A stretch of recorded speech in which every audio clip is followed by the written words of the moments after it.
And when you look at the name Barabbas, it's two Jewish words put together. The first word is bar, and the second word is Abba. When you look at what those words mean, you see that Barabbas' name literally means son of the Father.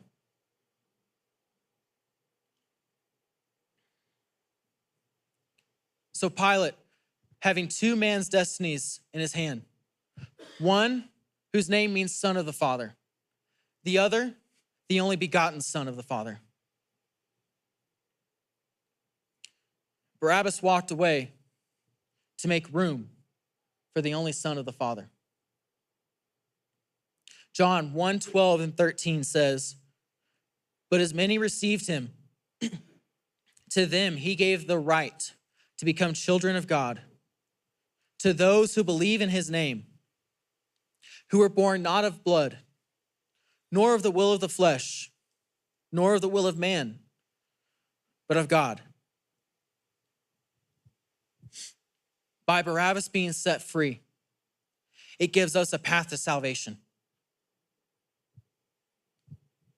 Pastor Judah Smith once said that Jesus knew that God would have to treat him like Barabbas so that he could treat Barabbas like Jesus.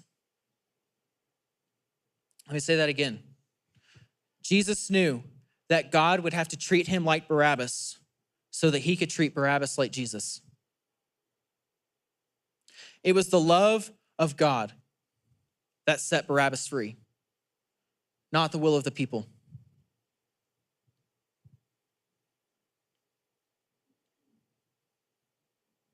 When I look at Barabbas and I look at his life, he looks familiar to me. And I start to realize that I am Barabbas. Barabbas is all of us. I am the person who has sinned against my own family and my friends. I am the person who deserves a cross. I deserve the eternal punishment. And so many times I look at my sin and I think if I work hard, I can make this right. Maybe, just maybe, I can earn my way back to having good standing with God. Maybe if there was a list of things I could do every single day, I could make sure that I'm right with God whenever I mess up. It's like I stand there on the platform with Pilate and Jesus, and when they come to remove my chains, I ask to keep them on. I want to pay for my sins. I refuse to go free. That's why it's so important that we preach the gospel to ourselves each and every day. Because if we don't, we resort to a faith plus works equals salvation. And it's easy to do because everything else in our life is based on our performance. Every other single world religion is based on your performance. If you want to keep your job, you have to work hard. You want a promotion, you got to work even harder. You want to stand out, you got to push yourself to the limits each and every single day. Relationships are based on your performance. Parenting, you are judged on whether you're a good parent or not.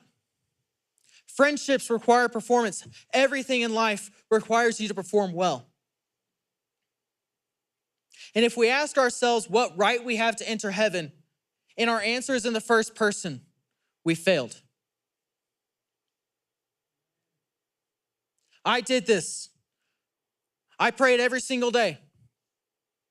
I went to church every week. I tithed every week too. I went on a mission trip. I laid hands on somebody and prayed for them. I deserve heaven. But when we look at Matthew 7, Jesus' response to those people that say the same things is, "Depart from me, for I never knew you." Salvation is not about what you've done. Salvation is about Christ's work on the cross. Take, for example, the thief on the cross. We don't know his name, but we know his sin. What right did he have to enter into heaven's gates? When he died, if he was asked any questions, I wonder what his response would be. Well, did you believe in the theology of justification by faith? I've never heard of that. Were you baptized? No. Did you tithe? No. Well, what branch of theology do you consider yourselves? I have no idea what you're talking about. Well, then what grounds give you the right to enter into heaven? The man on the cross next to me said I could come. That's it. Salvation has nothing to do with me. It has nothing to do with what I can offer God. It has everything to do with the person of Jesus taking on a cross that was meant for me. Taking the beatings, the torture, and the condemnation that I deserve. Salvation has everything to do with God loving me so much that he placed my sin, my guilt, and my shame onto his perfect son so that I could become a child of God. Jesus looks at my sin and he says, give it to me. Let me take this on. Put your faith and your trust in me. And so many times I want to say, I'm not good enough, God. I'm not good enough, Jesus. Let me go fix myself and I'll come back to you.